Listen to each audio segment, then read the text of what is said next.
Well, I'm going to take the cue from Naman and I'm going to move center stage here. I just think he was amazing. We just, you know,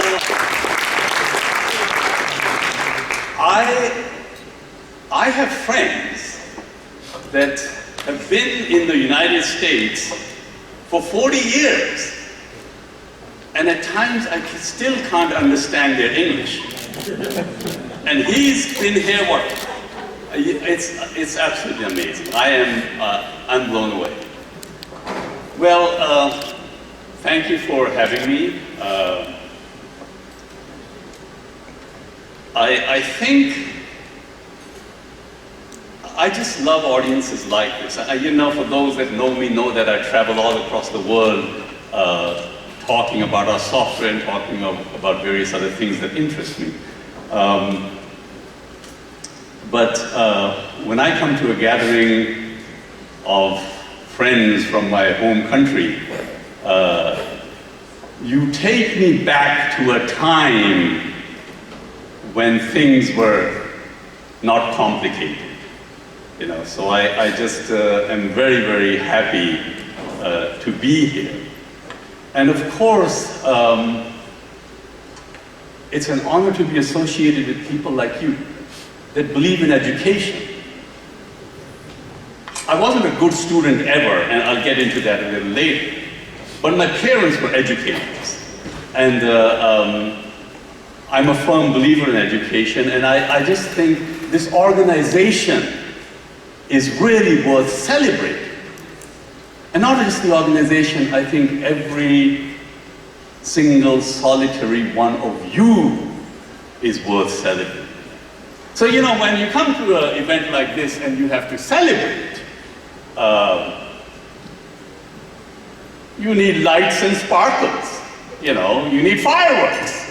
Well, of course, I can't bring you fireworks here, but I can, and you know, and what do we usually do? We put lights on buildings. That's what we do in our country, right? Yeah.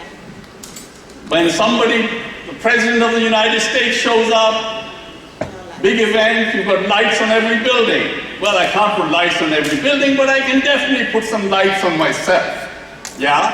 So, Khwaja, where are you? What happened to Shahid Khwaja? I'm here, right here. Well, what are you doing? I'm right here.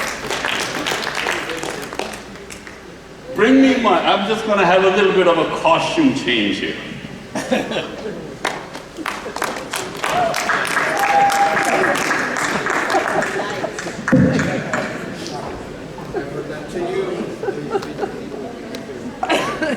There you go.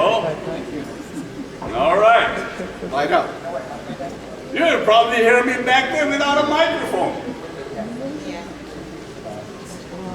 Good job. We can definitely see you now.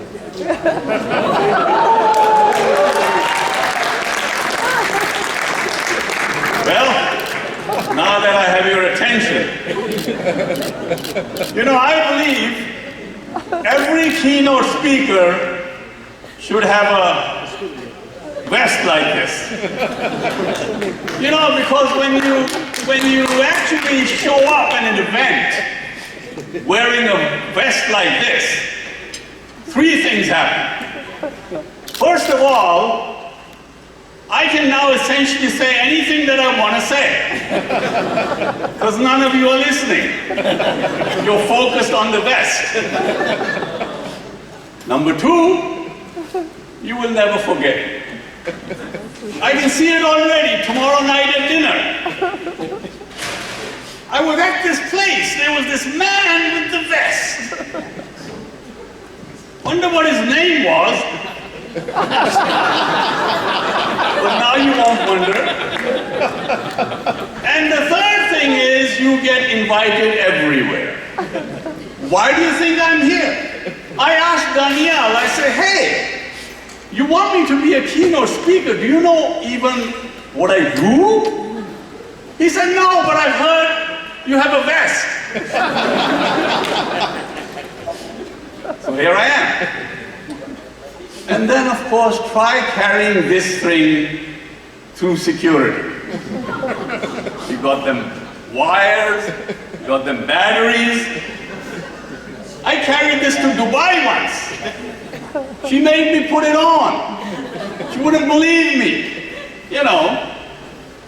And here I was, 500 people in line in security, and here's me with my lights on. When I sat in the plane, every solitary person that walked by me wanted to shake my hand. Don't tell me there's no stardom in engineering. Okay, now, all kidding aside. You know, my parents were educators. So I grew up in a family, I was very lucky to grow up in a family where education was important, you know, because you know what they say is that you never learn from being told. You learn by absorbing the environment that you're in.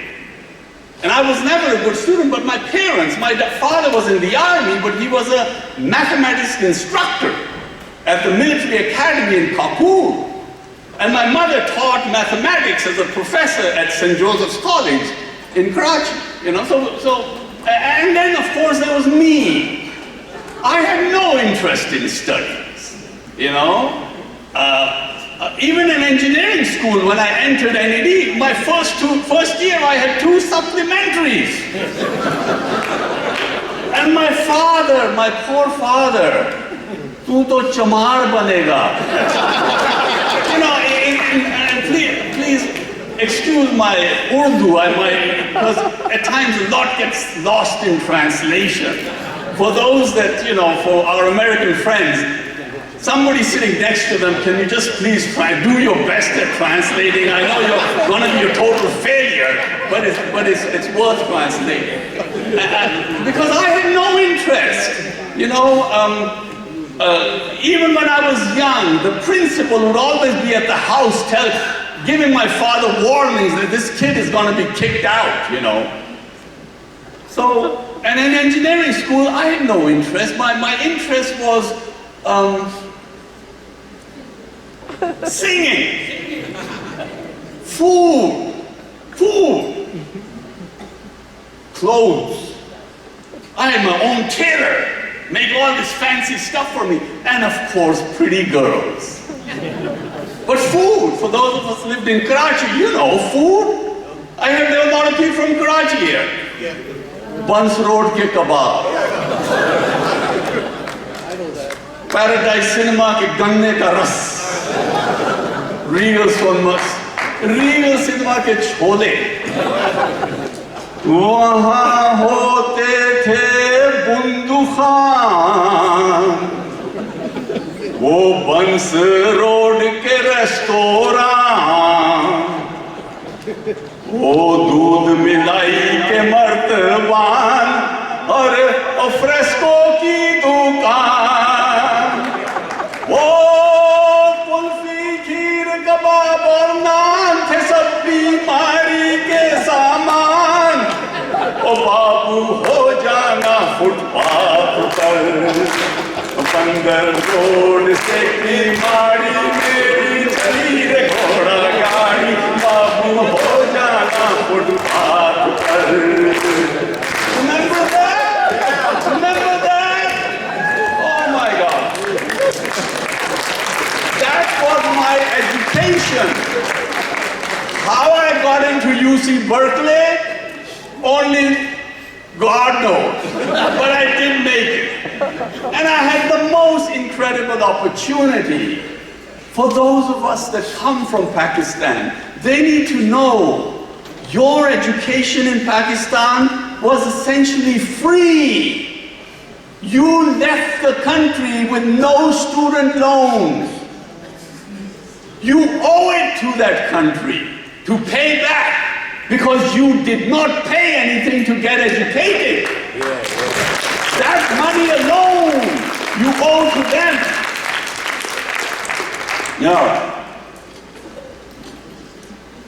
Now, what bothers me about education is, And that's one of the things I really want to talk about, because it bothers me that every person that we deal with is a human being. The people that are superiors are human beings, our relatives and friends are human beings, our subordinates are human beings. People that we make products for are human beings, and people that have pets, and we make products for the pets of human beings. So every person that we deal with and everything that we do is either about human beings or for human beings. So, why is it mandatory for us to learn how to read and write?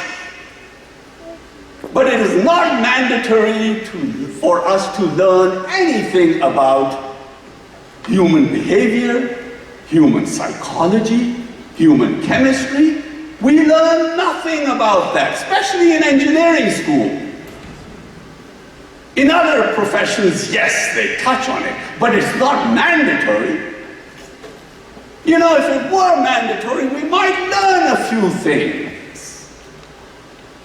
And I don't have time to cover everything. But I want to cover, because you see, human beings are fundamentally created for one reason, and one and only one reason, and that is to make the life of another human being better. Now, this is not religion. It's not religion. It's our basic human chemistry. It's the way we are built. That's why, for those that are normal, for those of us that are normal, it feels good when we do something good for somebody.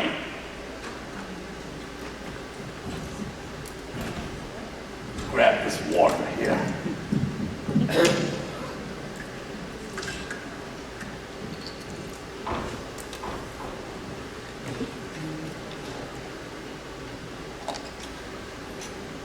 It's called the serotonin factor.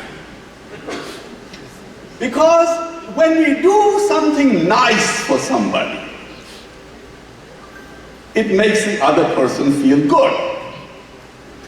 When I watch the reaction of the other person, it makes me feel good.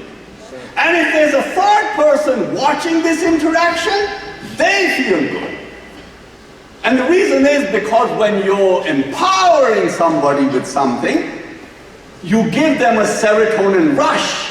It's a chemical that's created in their brain that makes them smile and give this positive reaction. And when he gets the serotonin rush or she gets the serotonin rush, you get a serotonin rush. And if a third person is watching their interaction, they get a serotonin rush. It's the way we are built. You know, for instance, what makes people like you? Have you ever asked this question? Why would anybody like me? Because of my lighted jacket? Or my amazing hat? Or is it my Madonna boobs? I mean, what is it? Why would anybody like me? Okay. My skinny jeans. Now there's a woman I like. People like you for only one and one solitary reason. And that reason is how they feel about themselves when they are in your presence. That's the only, if you can make a person feel like $1 billion every time they are in your presence, they will come back to you again and again and again. And it's the serotonin factor. When you are able to activate serotonin, in anybody's brain, you will enslave them. You're like a drug dealer, giving them the serotonin every time you come around. And it's a natural thing. And it applies to everything. It's not just giving somebody a gift. If you have an employee, just to tell them you're amazing. You have a husband or a wife, tell them you're amazing.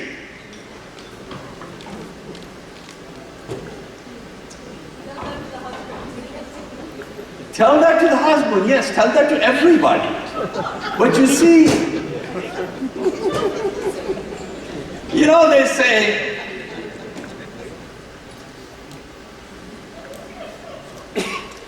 say money doesn't buy happiness. They tell you that all the time. Money doesn't buy happiness, right? And they give you examples of, like, look at Marilyn Monroe, she is so rich she killed herself. Look at Elvis Presley. They give you all these examples.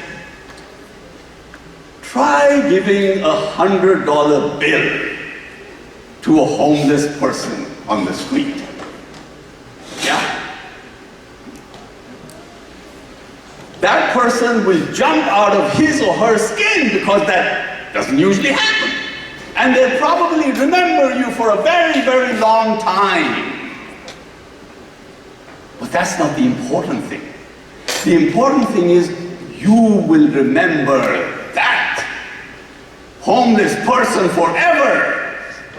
And every time you think about that, you will get this warm feeling that how I changed the life of that person.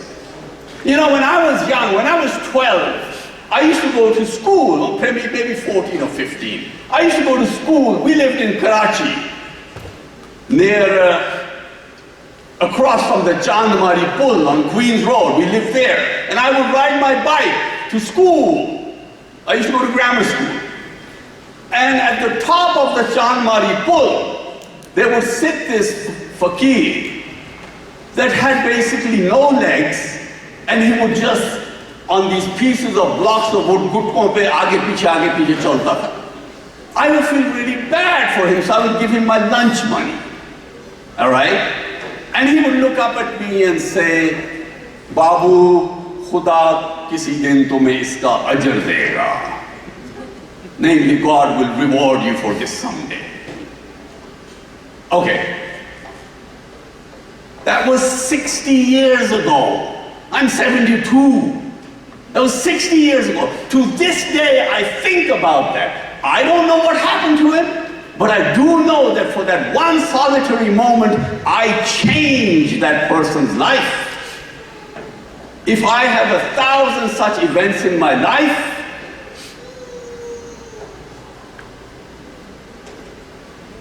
I'm constantly on a high of serotonin. I see so many people out there with so much money, and they're counting it every day. You know, only the money you spend is really yours. The rest is waiting for you to die, so it can get inherited by people that are going to spend it 3 times faster because they didn't make it.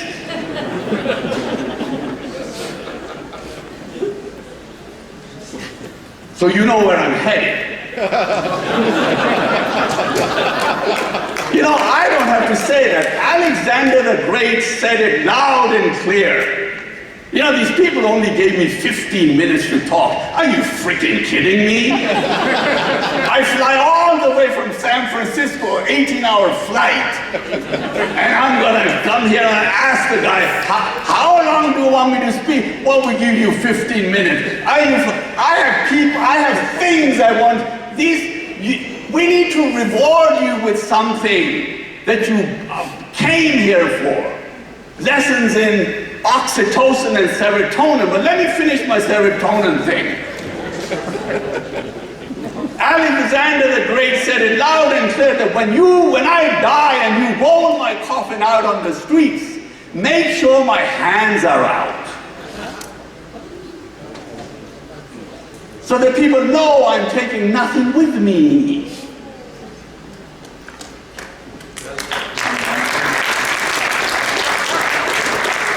अरे यार, हमें Alexander the great की क्या जरूरत है? हमें तो मोहम्मद रफी जाते जाते कह गया,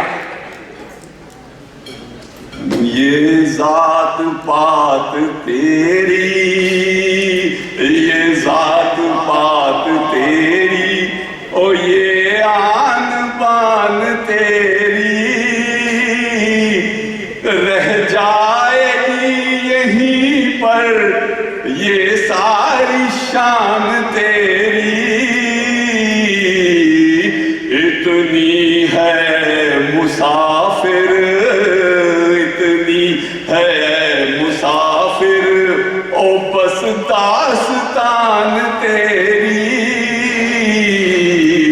हो जाएगा जब यहाँ से कुछ भी ना पास होगा, 2 गज कफन का टुकड़ा तेरा लिबास होगा. See, that's, I mean, we have, when I was young,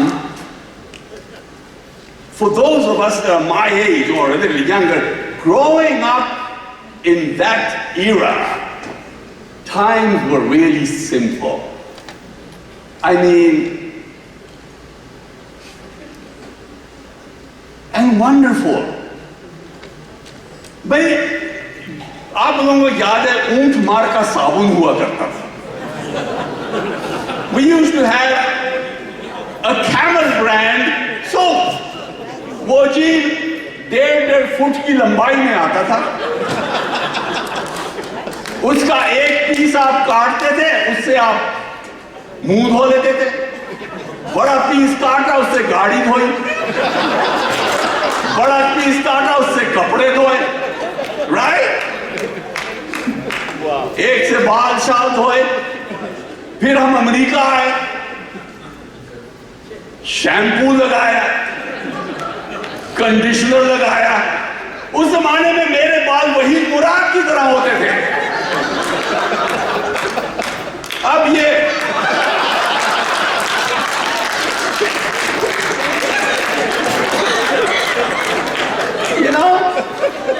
and things were simple. My whole value system was defined by Muhammad Rafi songs. And if we just, even today, forget everything and just follow what he said in his songs, this would be the most amazing world ever.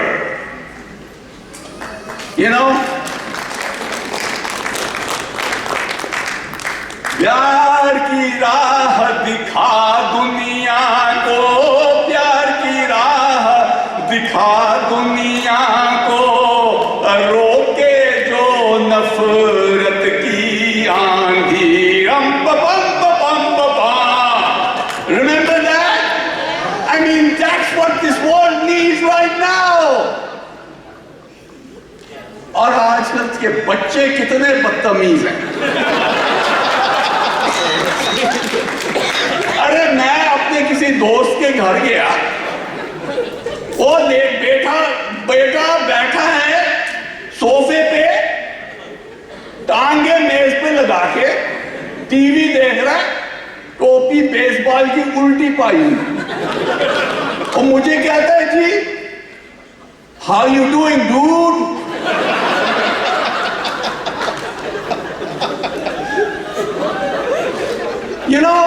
When I was young, my dad's friends used to come to the house.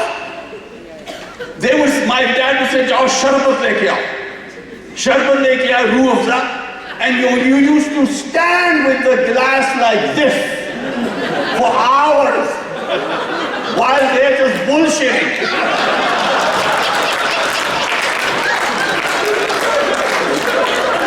I mean, your arm is basically numb. You want to talk about child abuse?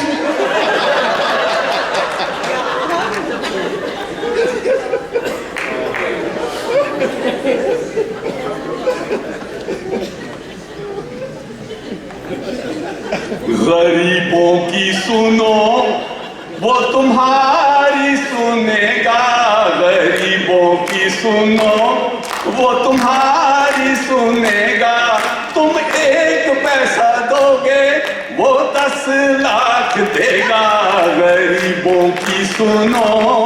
I mean, this is your value system. You don't need anything else. I mean, I have so much more to say, but we're running out of time, and I know, I really wanted to talk to you about oxytocin, because between serotonin and oxytocin, those are your biggest marketing tools. They told you we sell software in 160 countries, right? I have one salesman, one.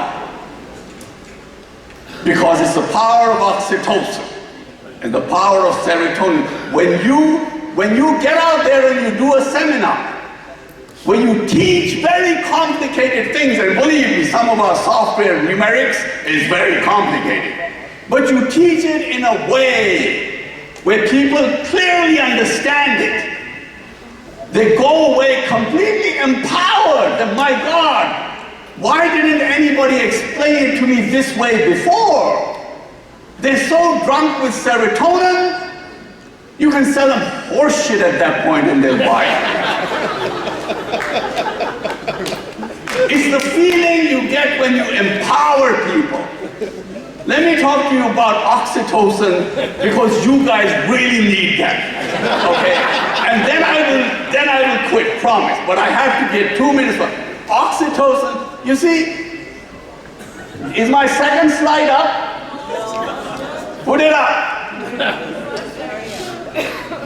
This is where your money's worth is. Nature expects you to do certain things.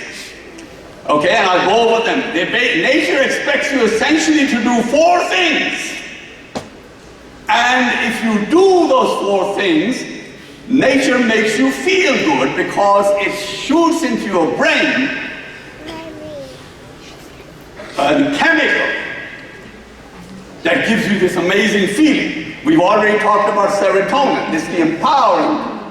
Oxytocin is the feeling that you get when you hug somebody. That feeling that why am I here? I could have called Daniel and say, hey man, put me up on WebEx. I'll talk from California. No big deal, but I didn't want to do that. I want to come see you. I want to hug you. I want to shake your hand. I want to take pictures with you. And I want you to see what your reaction is when I'm talking. If I'm talking from California WebEx, you could be sitting in the bathroom with a laptop and watching. I need to know that. You see?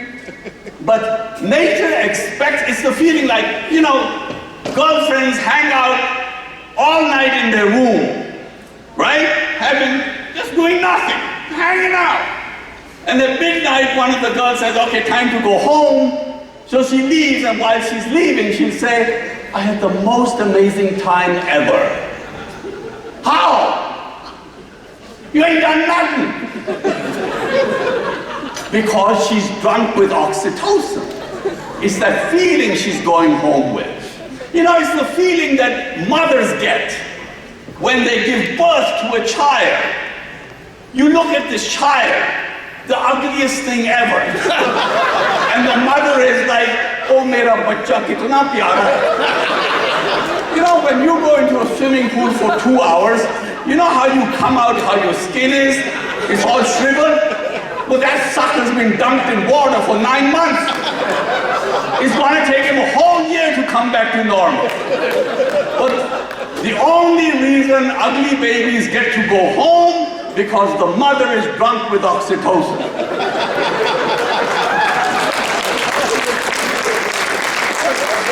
But that's the way nature has created us, because nature expects you to have personal relationships, friendships. And when you have friendships with your client base, they're drunk with oxytocin, they will never leave you. That's why they say that a best client is, the best business relationship is a personal relationship. And we learn that, but we're losing that. We have no personal interaction. I mean, in Pakistan, when we used to buy anything, there was always bargaining. You would go buy something, the guy wants 2,000 rupees, you say, no, I'll give you 10. And you settle for 200. But this back and forth, you got this human, now people are emailing each other sitting in the next room. Go talk to the sucker. So, it's your human chemistry. And if you use oxytocin and serotonin effects on your users, your employees, my company's been around 45 years, okay? I have employees that have been with me 35 years. They would never leave. Because they're drunk with serotonin and oxytocin all day long. Those are your biggest marketing tools. But no MBA program even ever talks about it. It bothers me. And then there's dopamine. Dopamine is your predictor. Nature expects you to be productive. It's the feeling you get when you're looking for something in Google and you all of a sudden find it. You want Ariana Grande tickets for $10?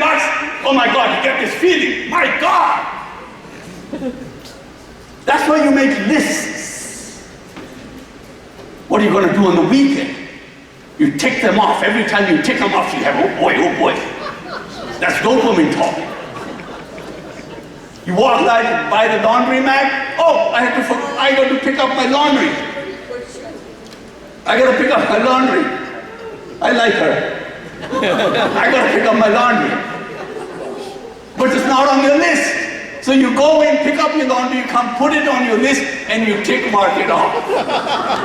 Unless you have the tick mark, you're not getting any dopamine. But that's because nature expects you to be productive, and for that it's given you dopamine. That's why all successful people have lists.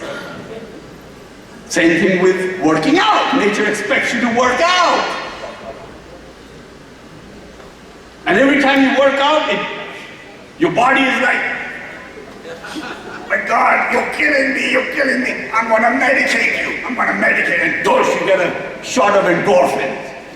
That's nature's natural painkiller. And all of a sudden you have a second wind and you're running. The moment the endorphins run out, you see them at the Boston Marathon all the time, walking backwards down into the subway.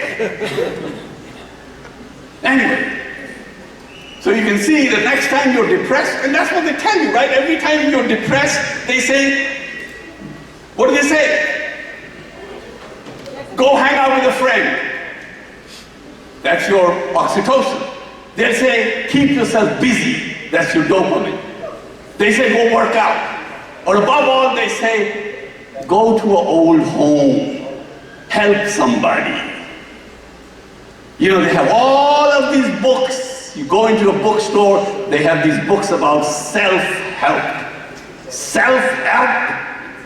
They should be books about help others. That's where the serotonin lies.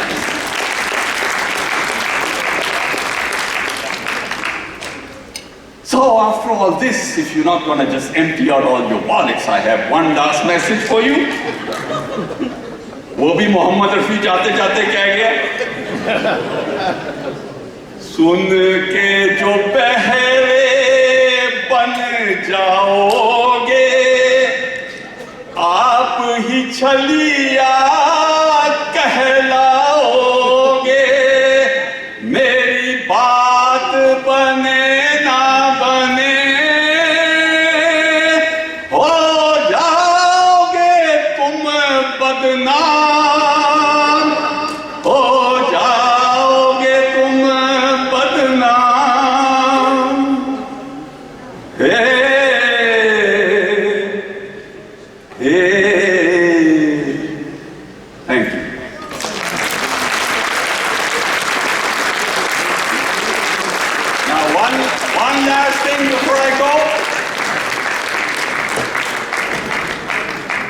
If you guys come up with $50,000, I will throw in $50,000 for you. All right? Thank you very much for having me. You guys are amazing. Thank you.